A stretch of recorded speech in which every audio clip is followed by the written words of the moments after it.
parler des indispensables dans une randonnée comme j'ai fait à Munich. Le duvet, très important même si on dort pas en bivouac. Donc ça généralement je le mets au fond du sac. Ensuite, je vais avoir sur moi au niveau de tenue, donc là c'est un pantalon de randonnée qui fait aussi short. Ça nous évite d'avoir les deux. Moi c'est Mathis, alias la Tortuga sur les réseaux. Je suis expert digital mais surtout blogueur, youtubeur voyage. Et cet été 2021 j'ai traversé tout seul à pied la Bavière allemande. Pour le soleil, un chapeau ou une casquette avec évidemment un petit stick crème solaire. Pour ce qui est eau, j'emporte souvent un camelbag que je mets dans le sac et une gourde qu'on met sur le côté. Un briquet, ça sert toujours. Un couteau suisse, on met ça là-dedans. À nous l'Allemagne. Une couverture de survie, indispensable. La petite lampe frontale, des bâtons de marche, on va fermer ça. Des bonnes chaussures de marche. Épisode 4, à pied dans les Alpes bavaroises. On ferme le tout. Hop, on met ça sur le dos. On attache bien. Donc voilà.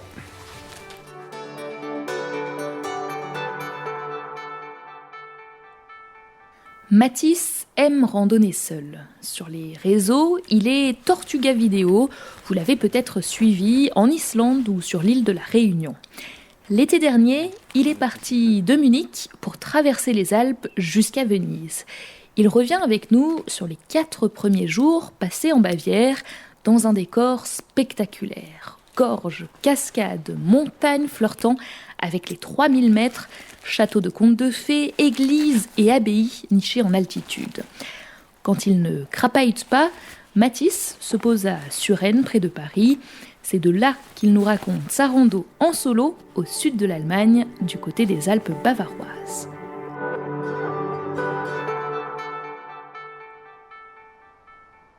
Quand j'ai traversé la Bavière allemande, moi ce qui m'a le plus marqué durant tout ce périple, c'était le côté historique de cet endroit, et notamment en fait la rencontre des châteaux. Parce que donc moi je suis arrivé à Munich de Paris en train, ensuite j'ai pris le bus jusqu'à Füssen, et là en fait on se retrouve vraiment dans des montagnes plein de sapins, plein de verdure, et au loin on voit du coup le château de Neuschwanstein.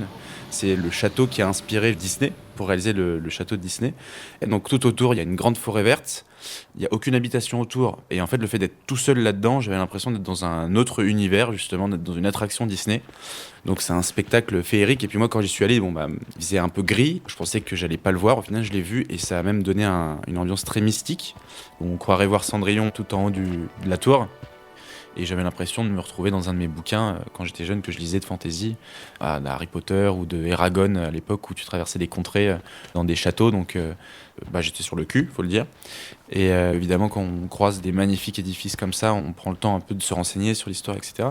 Et c'était Louis II de Bavière qui, en fait, avait été pris de folie pour réaliser ce château. Il voulait se construire son petit paradis sur Terre. Il est mort avant que ce château se termine. Et en fait, ils ont terminé le château et ils l'ont ensuite proposé très rapidement au tourisme, etc. Parce qu'il fallait rembourser cette folie. Et en fait, la folie de Louis, justement, est restée un peu un mythe dans ce château-là, parce qu'on se disait que ce gars était complètement taré, à son époque, de faire ce genre d'édifice. Et donc, avec tout ce côté mystique qu'ajoutait le climat, cette grisaille, le fait d'être seul, d'être dans cette forêt, entre ces montagnes, avec ce château imposant, j'avais l'impression de me retrouver des siècles auparavant, à cette époque-là, avec les Allemands, j'imagine, de cette époque qui se sont tués à la tâche pour construire ces magnifiques châteaux. Donc j'avais l'impression de me retrouver à l'époque et je trouve ça rajoute une dimension à la randonnée. Je retrouvais les bonheurs simples de la randonnée, me retrouver à l'opposé de ma vie parisienne, marcher seul dans mes pensées. Comme unique bruit, la douce mélodie du vent et des petits ruisseaux traversés. Le bonheur à l'état pur. Donc ensuite, je suis passé par l'abbaye d'Étal, qui était à l'époque un pensionnat pour enfants fortunés, et qui est ensuite devenu une abbaye. Voilà l'abbaye. T'imagines, tu vas à l'école ici, là? Genre, là, ça devait être le dortoir, tu vois, bam bam, t'as une petite vue sur les montagnes. Moi, je veux bien, hein. Là-bas, ça devait être la cantine. Donc je me suis pas mal arrêté là-bas. Il y avait des beaux petits hôtels, et celui où j'étais était très sympa. Le menu était excellent. Je pensais qu'en Allemagne, forcément, on mangerait pas très bien par rapport en France. Mais au final, j'étais très surpris. Alors, le petit déjeuner, c'était un mix généralement entre sucré et salé. Mais il y avait beaucoup plus de salé, ce qui est plus intéressant que les petits déjeuners en France quand on est à la montagne. Parce que quand on part randonner, généralement dans les montagnes françaises, c'est très sucré. C'est pas top pour la journée de marche. Alors que là, c'était généralement des sandwichs avec une tranche de fromage, une tranche de jambon, des œufs. Et on avait toujours droit aux petits croissants pain au chocolat, vu qu'on n'est pas très loin de la France non plus. Donc j'ai eu une très bonne surprise culinaire là-bas.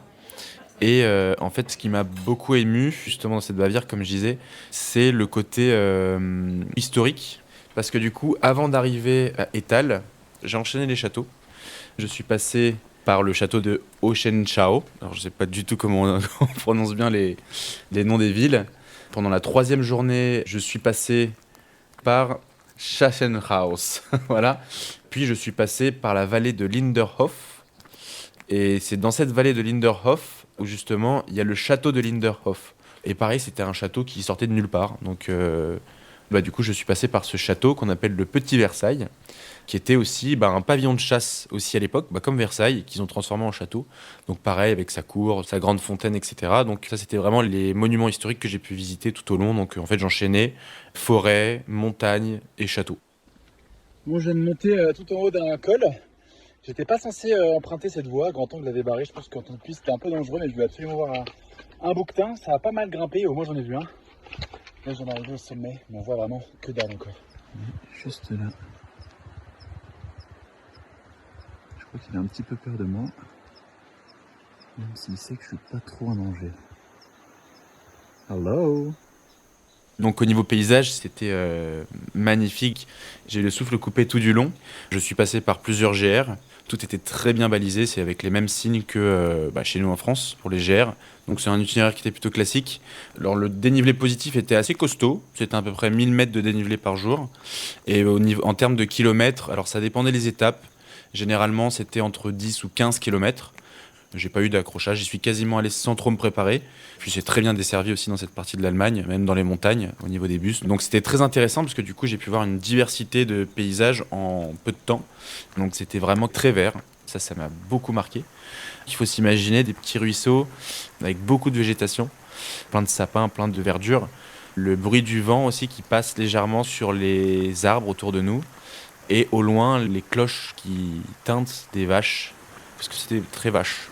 Très très vache. Donc je me suis amusé à me promener à côté des vaches à un moment. C'était ma première journée, je crois, de marche.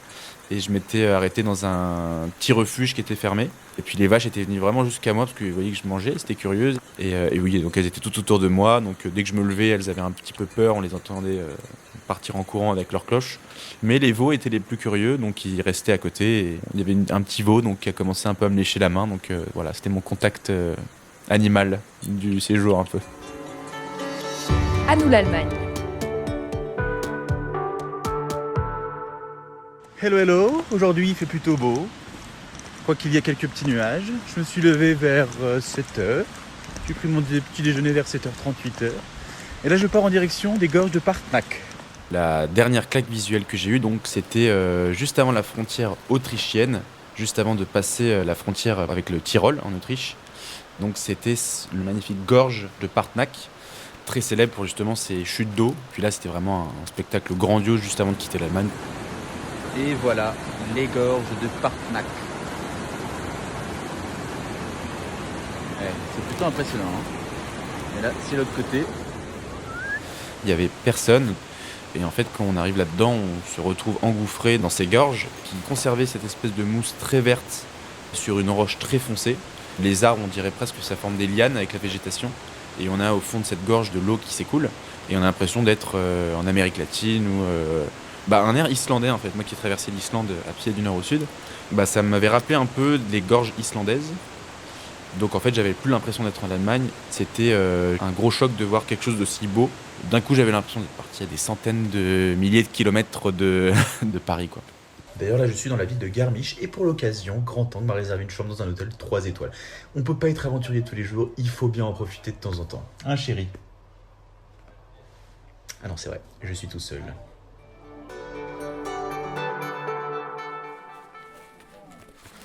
De manière générale, il faut toujours se lever très tôt en rando. pour pas avoir de mauvaises surprises. Donc généralement, ouais, c'est très très tôt le matin. Ça dépend aussi l'heure du petit déjeuner, quand il y a un petit déjeuner dans l'hôtel. Parce qu'en fait, quand je pars en rando, normalement, je privilégie tout ce qui est refuge ou parfois quand j'ai pas tout mon matériel vidéo, parce que c'est ce qui pèse le plus lourd. Je peux me permettre de prendre une tente et de bivouaquer. Là, du coup, bon, c'était plus des hôtels ou des refuges. C'était un peu plus luxe que ce que j'ai d'habitude. Donc au final, à chaque fin d'étape, je me retrouvais dans des beaux établissements allemands avec généralement le dîner, le petit déjeuner. Donc c'était presque un luxe pour moi là.